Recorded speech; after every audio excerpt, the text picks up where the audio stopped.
Hello and welcome to the Goon Talk, back again with you guys for another show, for another episode of our Raw Reaction series where we break down the latest Arsenal news, transfers, matches, etc., as we look ahead to the game against Leeds on Sunday, where Arsenal will hopefully be getting their form back on track. But there is some news that's come out of Arteta's press conference, which has put a little bit of a downer on things, but we're going to break through that, get your thoughts in the live chat, and ultimately just have a good chat.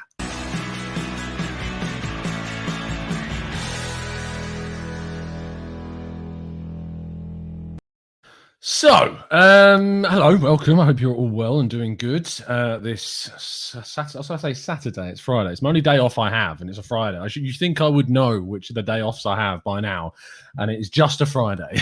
So, I hope you're having a good Friday.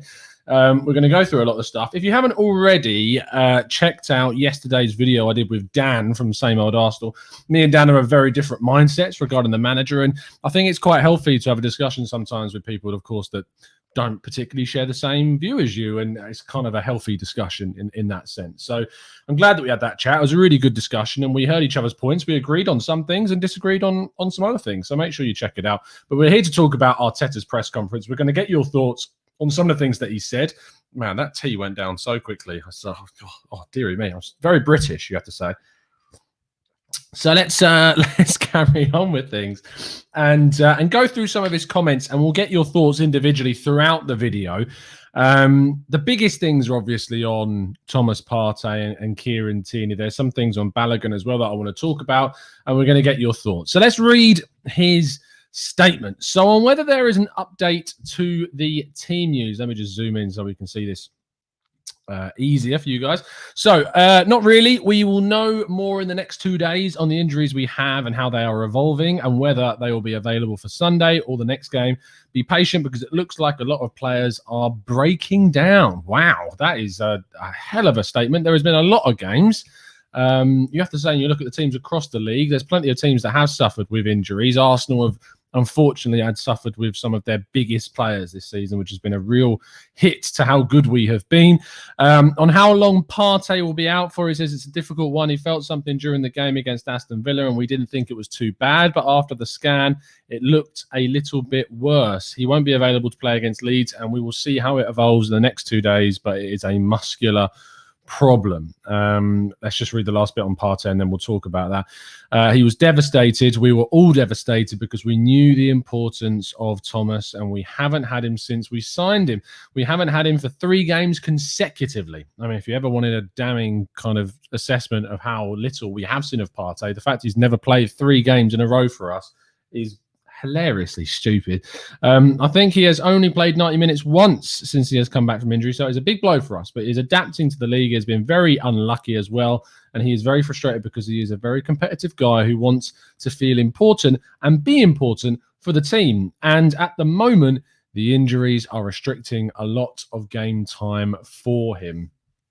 It is such a big problem for Arsenal right now is the Thomas Partey situation. It's just, I broke this guy down in the summer with the help of a lot of people and experts, and continuously were told and telling you guys how important Thomas Partey would be for Arsenal this season, and we've just not had him.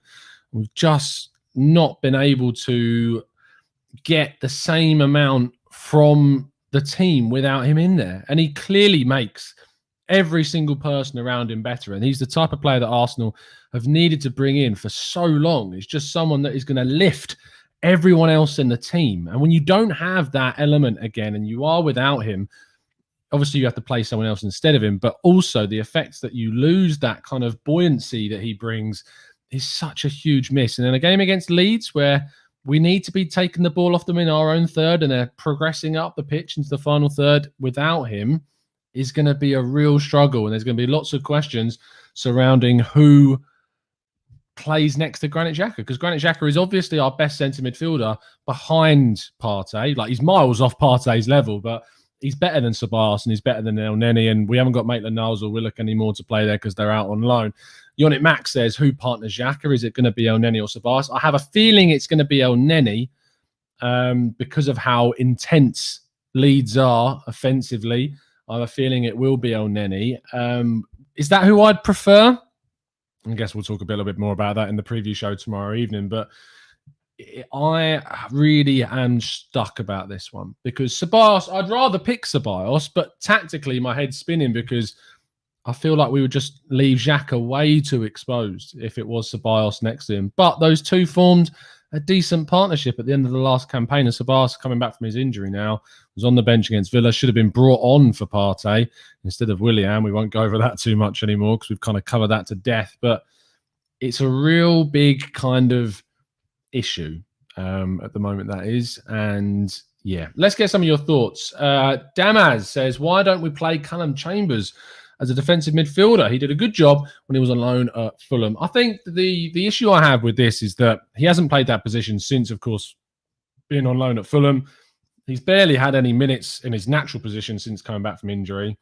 And I don't think with a game of this importance where we need to be turning this form around, that you can just throw Chambers back in. I get the idea. I know that he's played there before. I just think that it's probably a little bit too risky to throw Chambers in there. And he himself is not the quickest. So I still don't think that would be the right choice. But I understand the thinking behind it, Damas, for sure. Serginho says, we've missed Partey big time in the first half of the season. We'd definitely be higher up the table if we had him in the team. I saw an interesting thing actually thrown into our Discord server today by Matt Thornton, who's one of our members, from 90 Min, that published a table based on how the clubs are doing compared to like the points they picked up last season. And Arsenal are actually 2 points ahead of what they were last season, which when you consider that Thomas Partey has not been available for us and we're still 2 points better off than we were last year, it's actually a bit mad. Like how after those same amount of games that we're ahead of where we were. And I think maybe that puts into a little bit of context that there is a little bit of hyperbole around Arsenal's positioning in the table. Saeed says our midfield without Partey is shocking. Vinny says so true. We need to prioritise a centre midfielder in the summer. You're spot on. Lewis says I know it's a different player and a different situation, but can you imagine where Man United would be with no Bruno as much as we haven't had Partey? And you're exactly right. And you look at the same thing with Liverpool. Van Dijk not been available for them. I know they've been missing quite a few of their players, but Van Dijk not being there is massive for them. And it's certainly a big reason as to why he's not been available. He's not been available. It's a big reason why they are where they are in the table for sure. Yo-Yo says, perhaps we have to revert to a back three to compensate for his loss. This is something that quite a few people have suggested. I was talking on TFT last night with Adam, Igal, and Kesh and Sam last night. If you haven't checked it out, please do, on TFT. And Igal threw up this option of playing a different formation and pretty much was shot down a little bit by it because I don't see how we change formation now unless the personnel forces us to. I think that we still have enough to play in the 4-2-3-1 system. But we are going to be weakened and we are going to have to play Cedric at left back and we are going to have to play Bellerin at right back. And that's what I get really frustrated about with the Bellerin thing is people are using Bellerin to kind of smash Arteta with at the moment. And I genuinely believe if Tierney was fit, Cedric, based on form, would be starting. There's no way of proving that at the moment until Tierney does come back. But I do believe that is the case. If Cedric's form dips before Tierney comes back, there may be a little change. But if Tierney continues to play well and he starts Bellerin over Cedric, it will be a legitimate criticism of Arteta for sure. So we'll have to wait and see when that does happen. Omar says, the physio from PSG that we got, what's he doing? Where are these injuries coming from? Again, I don't think you can place the blame, Omar, on just a physio. This is an issue that's been perpetuating throughout Arsenal for a long, long time. I think this is deep-rooted. I think it's something to do with the training ground. It's purely speculation. But players that come to Arsenal get injured so quickly and so frequently when they had barely any issues prior to arriving at Arsenal. I can't work it out. I can't get my head around it, but there has to be something. Has to be something. Damaz, you can't recall Guendouzi at this stage. Now it's not possible. I don't think he even had a recall option in his contract. So not an issue, not something that we can look at. Graham Page says, this will be a struggle without pace and tenacity in the centre. Zora says, with the financial problems and poor midfield, surely we keep a resurgent Guendouzi. I think we have to look at what we do in the summer. As I've always said, like I'm not a big fan of Guendouzi. In terms of his personality and what he provides on the pitch. Obviously, I wanted to turn things around. If he does stay, we'll get behind him. The same thing is I'm not a big fan of Granit Xhaka in terms of his personality at all, but I appreciate his footballing quality. But I haven't had either of that with Guendouzi, and I'm hoping that if Guendouzi does come back, if he's given a clean slate by Arteta, then fair enough. Let's get behind him. Let's hope he turns things around, but we'll have to wait and see at the moment. Enrico says, I think you are seeing with injury crisis is not just at Arsenal, it's happening with a lot of other clubs like Crystal Palace are missing half of their team right now. It's not just Arsenal. I think Arsenal have been unfortunate because it's happened to such key players for us, Partey and Tierney. This season have been big misses. Of course, we've missed Pablo Mari after he came into the team and did really, really well. We'd missed Martinelli for the first half of the season. Could have maybe been a more regular feature, and we could have arguably tried him in the centre, kind of the striking position when we were struggling to get goals from Lacra, Alba, and Nketiah. We could have tried Martinelli there if things weren't going too well, but we didn't have him. It's just been a real kind of, it's just not been a very fortunate campaign this year, unfortunately. Vinny says, what's your thoughts on Marie and Gabriel together? They've been training together as a centre-back partnership. If that's true, I'd be interested to see it. I think tactically it's a little bit worse than Rob Holding and a left footer because you want the right footer playing to the right-hand side. But saying that, when you've got two right-footed fullbacks, it's not as too much of a problem. Maybe tactically it might change the balance. Let's continue on with what Arteta is saying about Leno and Ryan. I think Matt played a really good game against Villa, and for the first game he played for us after so little training, I think he was really good. I really like the way he reacted because he conceded that goal on your debut so early and still reacting the way he did showed a lot of character from him. This is why we brought him here, because he has to be an option and he has to keep pushing. But no, I was really pleased with Ryan's performance against Villa. It was nothing to do with him on the goal. He weren't ever going to reach that. It was a deflected shot that just curled away from him. He's never going to get there. But he commanded his box really well. The fact that he can speak multiple languages as well to the back line is beneficial. And he's a good quality backup. And it puts you at ease knowing that it's not going to be Runnison sitting there. Interesting. This is a good question, actually. I'm glad someone asked about this, having a week off entirely, which has been kind of a first for quite a while.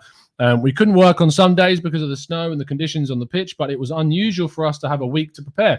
But we reviewed a lot of things, and we have done in recent weeks, and the reasons we have won a lot of games and the reasons we have lost in the last few games in a strange way when we didn't deserve to. It is completely down to us, and we have to do better. Now, I'm hoping that when the snow was there and they couldn't necessarily train outside, that they were still there working, and a lot of kind of mental stuff going through game clips, going through analysis, looking at the opposition, and using that time productively. You hope, coming from a very teacher perspective, use your time productively on a snow day, kids. But no, I think that we've needed a bit of a break. We've needed a little bit of a detox, and this is going to provide us with that. So fingers crossed they will look a little bit more refreshed and less tired and can go into the game sharp against Leeds. That said, Leeds will also have that benefit as well. They've not had to play a midweek game, so there is that for them as well. In terms of Leeds, he says they are really brave, dynamic, and attacking side. I think they are really exciting. A great coach, great coaching staff who are all involved, and a bunch of players who believe 100% in what they do, and they just go in every game with the same energy and enthusiasm to get the points. I think they deserve more points than they have in the table. Sound like someone else, you know. On Kieran Tierney, he says we have to see how the knee reacts when he starts to get a bit more load. He hasn't had much, left, but he is very positive at the moment. He is in good spirits and he is desperate to get back in the team. And we will see in the next few days, the moment he starts to train with the team and so he's going to get back into training in the next few days, which is good. That's positive. If there's no setbacks, hopefully he'll be ready for the following weekend. I doubt he'll be ready for Benfica, and we won't have Partey for Benfica. So that game is going to be really tough. I'm looking at, fingers crossed, we can kind of hold that game as best we can. Maybe we can nick a win, but a draw in the first leg without Partey and Tierney, I'd be particularly quite pleased with. So we'll see how it goes. But it's a really tough one, that Benfica match, and we've got to hope that we can push through it. On how frustrating it is to not have him involved, Arteta says, to be fair, we are getting used to it because we are missing so many top players. Someone's made a mistake. I don't remember. We were all to play the same starting 11 2 or 3 times. I can't even think about it, but it is what it is. The players are making huge efforts. Even the ones who are injured are willing to come back to play, and this is what we demand of them. And the ones on the pitch had to give their best and make it difficult for the ones who want to get back in. That's what we are trying to do. It is frustrating that we haven't had these players. It's really frustrating. Like, I could keep going around in circles about how frustrating it is that we haven't got these kids here and we haven't got these players here. But you've still got to do what you've got to do without them. Like last season, we still managed to finish where we did with a squad that was worse than the squad we got this season. So you got to think about that. And it's still no excuses in that sense for the whole season. But I have a little bit of sympathy. We've talked about the sympathy about losing these players, but these players need to step up. Arteta can only pick the best available squad that he's got available, and then he needs to those players to step up. That's why there's no excuses from these kids. Like, you're rested, you've not had too many minutes, you want to prove yourself. You've got to come in and prove that you should be taking those starting places. And some of these players like Pepe, who's come in and been given a chance since Aubameyang's been out and Pepe's come in, he's proved that he can take that position. He's proved that that left-hand side can be his role. So he's an example for the most recent games. And I'm hoping that the other members of the team can also take kind of emphasis, encouragement from that. Mitchell says, with the sheer amount of wages saved for the next season, is it time to be excited? Oh, I hate that saying. Just why did he ever say those words? Be excited. That was always going to come back to bite him. That money being saved must equate to a hell of a lot of leeway in the transfer budget. Mitchell, I would usually say yes, but with the COVID situation, I genuinely don't know how badly affected we are until we see some published figures. And we've got this loan, of course, to help us, but that needs to be repaid in May. And I think that a lot of money being saved is unfortunately going to get taken up by dealing with the COVID situation. So we'll see. A lot of clubs are affected heavily by it. Every club is. So I don't expect us to see the same amount of positive moves that we may have seen if this wasn't the case in the summer. We still have to push and bring in some quality players, but I'm not expecting us to have a window like Chelsea did because we just don't have the capacity to be able to do that, unfortunately. But fingers crossed, we can see some stuff happening. Yonic Max says, I have to get the bottom of why Tom keeps calling everyone a kid. It's just from where I'm from. Like, it's just a colloquial thing, unfortunately. I don't know why. It just happens. These kids. Complex Theory says, I think Marie is good enough to play as a right-sided centre-back. He's good positionally, and with the ball at his feet, he is too. I don't see why, you couldn't trial it. Tactically, I can understand the reasons why we may be reluctant to do it, but other than that, I personally wouldn't mind seeing it. It's not something I'm averse to. I really, really not. Prince says the partnership between Holding and Marie was good before Marie got injured. He provides that assuredness at the back and is an experienced partner for Holding. A lot of people think Pablo Marie is actually a lot older than he is. I know he's only in around his kind of I think he's mid-ish, 27, I think he is. Yeah, he is 27. So he's not well experienced as centre-back, but he is obviously more so than Gabriel, more so than Holding. Mitchell says, fair play, Tom. Thanks for consistently replying to my queries. We try and reply to as many people as we can, Mitchell. We have our members, and of course, I try to get through as many members' comments, but we don't alienate anyone that's not a member. So we try and get through all of them. Akene's directing me to scroll up and read his comment. I'm going to have to go really far up, Akene, aren't I? I'm going to go. Here we go. Akene says, Tom, I don't think Cedric is far better than Bellerin. I agree with you. Bellerin is not such a wonderful right back, but it has been blown out of proportion. I don't think Cedric on paper is better than Bellerin. In terms of current form, he certainly is right now. But because of that, Cedric is a backup that at the moment is outperforming our starting right back, which should not be the case. And is certainly an argument to say that in the summer, right back is a position that we could possibly look to. If PSG, Barcelona are still interested in Bellerin, get the money for him. Move him on. It's tried. It didn't go as well. It didn't fulfill his full potential, I don't think. And we need to move on from him in the summer. That's just how I feel about that. Saeed says, do you think Arteta will play Cedric right back when Kieran Tierney is back? I hope so. My My initiative is that he will. Like my instinct is that he will if he keeps up the form and Bellerin's form doesn't rise. I imagine that's what he'll do. If Bellerin improves and if Cedric suddenly drops, then he won't. I believe during this period he would have played Cedric over Bellerin had Tierney been fit, but we just won't know. Let's scroll down a little bit more. Nicola Pepe, he said again, he can maintain that level now for months, not weeks. I think he's done much better. I think there has been a click with him, even in his mentality, how he's approaching every training session, the importance of every action in the game, and how he can sustain his focus and his determination during games.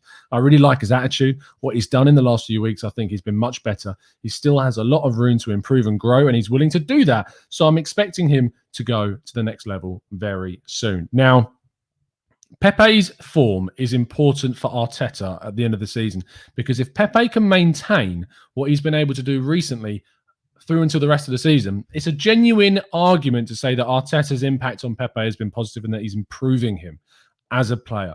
But if Pepe can't maintain this energy levels, if he can't maintain this quality and output, it's not going to be an argument that can be used. So I'm hoping that we can see Pepe continue on and improve like he is showing, because then it is, again, another feather in Arteta's cap to say that fair play to him for improving and sticking with him and using him on that left-hand side and finding a position for him that the previous manager did, unfortunately, fail to get the best from him. Let's scroll down. I'm going to skip past this online social stuff because 5 o'clock's Let's Talk Arsenal show. Make sure you rejoin me at 5 o'clock every single Friday. We'll also be revealing which one of our members has won the free ticket. The tickets have now sold out for the signed Aubameyang montage, so make sure you tune in at 8:30 on Football Prizes' Facebook page. It's always words ending in S that belong, the apostrophe. Football Prizes' Facebook page at 8:30 UK time to find out if you have won. If you have entered into the competition, good luck. And good luck to our members who have also entered to win the free ticket this at 5 o'clock. But I'm going to be talking a lot about the social media stuff at 5 tonight. I'm also, tomorrow night, fingers crossed, with John at 10, going to be doing a show talking about social stuff as well, 10 o'clock UK time. So a little bit later, really good for our American listeners though. So I'm going to skip past this and I'm going to skip down to the Balogun stuff. Where is the Balogun stuff? Let me just, Balogun. Here we go. On whether Balogun will leave at the end of the season. Now, this is a good topic to discuss. Yes, Prince, it's going to be interesting. This is an interesting one because he's not signed any pre-contract agreement. I was so sure that the Balogun was going to sign a pre-contract agreement with the club in January. That's not happened. And it gives me a little bit of confidence that maybe Arteta can keep Balogun here. And if he does, fair play, but I still think it's unlikely. But he says, I'm still positive that Flo is going to stay with us, and it's what we're trying to do as a club, and it's what I'm trying to do as a manager. As far as I know from last week, the player wants to be here, so I'm positive. I think he's made some big progress in a few months. So I feel like he is going to be here until, I mean, in terms of, I think he's going to be here until the end of the season and have not signed any kind of pre-contract. I think that he'll leave in the summer and he'll find a new club. But that's my instinct right now. Things can change. I hope he stays because obviously we know he's got a lot of potential. But if he does go, I mean, what are you going to do? You can't get, like, what's the word I always use? You can't get hung up on all the youngsters that don't stay at Arsenal because there's been plenty that have gone and not done anything. There's been a few, Gnabry, Jeff, Marlon, Benassa, these guys. They've done something. Fair play to them. But you can't stick with every single youngster and you can't sell out to every youngster and pay them a big contract because otherwise every youngster would just be asking for a big contract. Oh, do love a good cup of tea. Rivalry Aside TV, thank you. Make sure you check out their channel. Says keep up the great content, Tom. Smash that like button, people. Cheers, fella. Ingars says sell Nketiah and keep Balogun. Again, we don't have much choice right now. It's not down to the club at the moment. It's down to the player. Like, the player is the person that's got to make that decision now. Ed says, I'm sick and tired of Balogun's topic. If he plays more, he'll stay. If he remains in the 23s, he'll leave. But the thing is, Ed, is that we can't give minutes to a player with less than 6 months on his deal that's a young kid in that level because If he doesn't stay, you've then wasted that.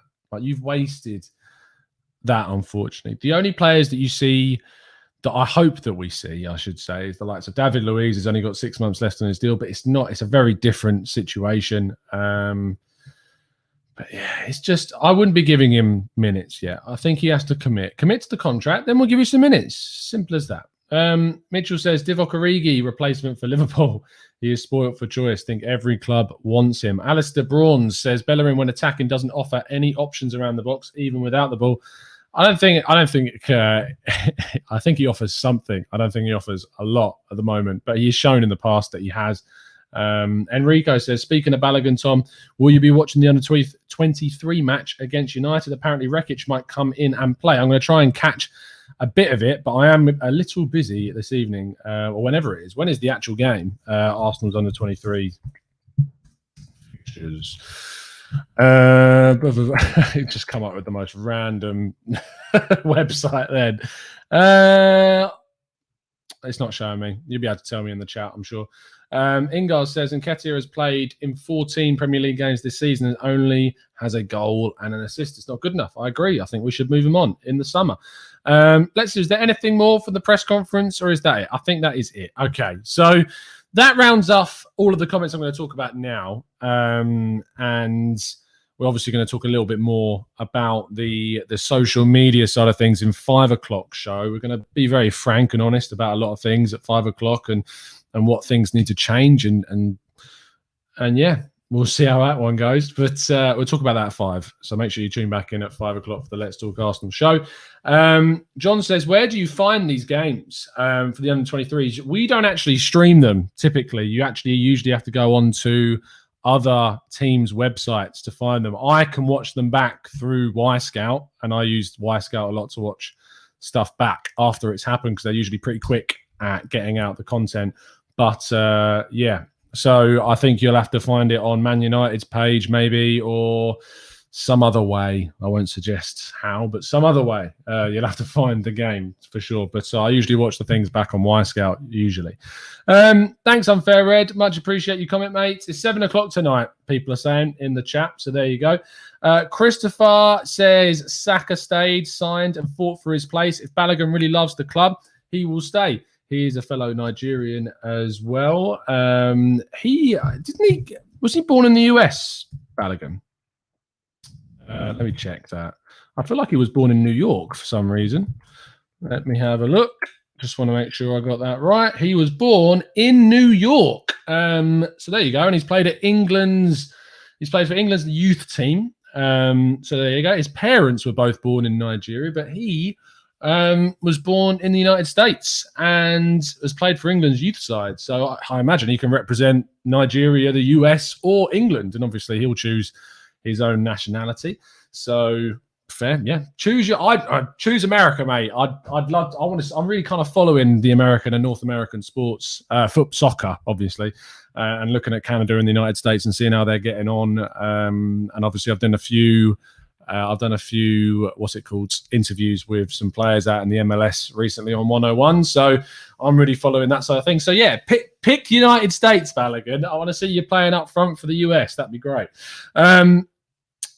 Alistair said, let's support Arteta 100%. He is, yeah.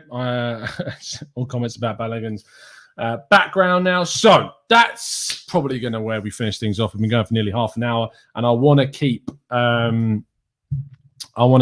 what's the word? Yannick, you really threw me off. Yes, that's what they call football in America, Yannick. And if you don't like it, I don't care.